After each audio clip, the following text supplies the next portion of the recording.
बिस्मिल्लाहिर्रहमानिर्रहीम। अस्सलामु अलैकुम वरहमतुल्लाहि वबरकातुह। तौबा के आदाब। खुदा को सबसे ज़्यादा खुशी जिस चीज़ से होती है वो बंदे की तौबा है। तौबा के मानी है पलटना, रुजू होना। बंदा जब फ़िक्र व जज्बात की गुमराही में मुब्तला होकर गुनाहों की दलदल में फंसता है तो वो खुदा से बिछड़ जाता है और बहुत दूर जा पड़ता है, गोया खुदा से वो गुम हो गया।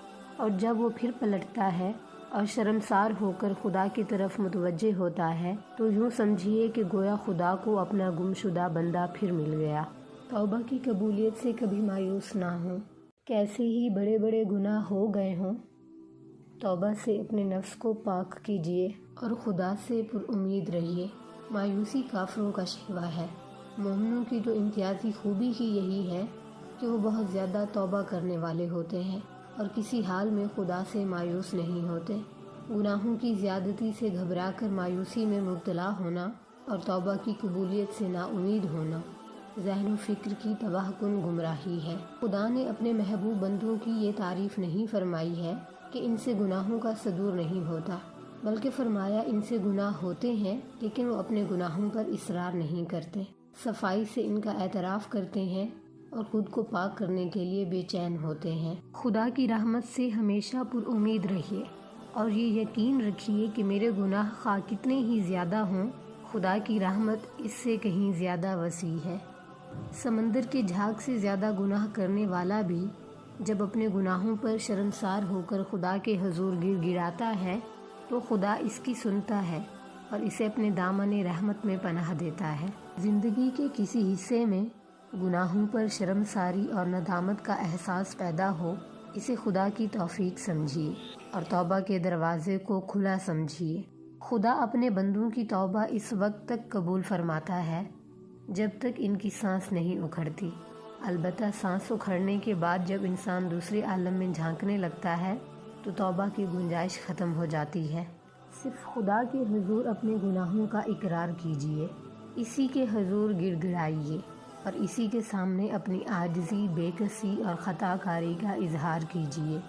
इज्ज़ो इंकिसारी इंसान का वो सरमाया है जो सिर्फ़ खुदा ही के हुजूर पेश किया जा सकता है, और जो बदनसीब अपने इज्ज़ो एहतियाज का ये सरमाया अपने ही जैसे मजबूर व बेबस इंसानों के सामने पेश करता है तो फिर इस दिवालिये के पास खुदा के हुजूर पेश करने के लिए कुछ नहीं रह जाता और वह ज़लील व रुस्वा होकर हमेशा के लिए दर दर की ठोकरें खाता है और कहीं इज़्ज़त नहीं पाता। तौबा करने में कभी ताख़ीर ना कीजिए। ज़िंदगी का हाल किसी को मालूम नहीं, कब मोहलत अमल ख़त्म हो जाए। कुछ खबर नहीं कि अगला लम्हा ज़िंदगी का लम्हा है या मौत का। हर वक्त इंजाम का ध्यान रखिए और तौबा व इस्तिग़फ़ार के ज़रिए क़ल्ब व रूह और ज़हन व ज़ुबान को गुनाहों से धोते रहिए। निहायत सच्चे दिल से खलूस के साथ तौबा कीजिए जो आपकी ज़िंदगी की काया पलट दे और तौबा के बाद आप एक दूसरे ही इंसान नज़र आएँ। यानी ऐसी तौबा कीजिए कि फिर क़ल्ब व ज़हन के किसी गोशे में भी गुनाह की तरफ पलटने का कोई शाइबा बाकी ना रह जाए। अपनी तौबा पर कायम रहने का पुख्ता अज़्म कीजिए और शब व रोज़ ध्यान रखिए कि खुदा से किए हुए अहद व पैमान के ख़िलाफ़ कोई हरकत ना होने पाए और अपनी रोज़ अफ़ज़ों पाकीज़गी और इस्लाहे हाल से अपने अज़्म का अंदाज़ा करते रहिए। और अगर अपनी सारी कोशिशों के बावजूद भी आप फिसल जाएं और फिर कोई ख़ता कर बैठें तब भी मायूस हरगिज़ ना हों, बल्कि फिर खुदा के दामन मग़फ़रत में पनाह तलाश कीजिए और खुदा के हुजूर गिड़गिड़ाइए कि परवरदिगार, मैं बहुत कमज़ोर हूँ, लेकिन तू मुझे अपने दर से ज़िल्लत के साथ ना निकाल, इसलिए कि मेरे लिए तेरे दर के सिवा और कोई दर नहीं है जहाँ जाकर मैं पनाह लूँ। तौबा और इस्तिग़फ़ार बराबर करते रहिए। सुबह से शाम तक इंसान से नामालूम कितनी ख़ताएँ होती रहती हैं और बाज़ औक़ात ख़ुद इंसान को इनका शऊर नहीं हो पाता। ये ना सोचिए कि कोई बड़ा गुनाह हो जाने पर ही तौबा की ज़रूरत है। इंसान हर वक्त तौबा व इस्तिग़फ़ार का मोहताज है और कदम कदम पर इससे कोताहियाँ होती रहती हैं।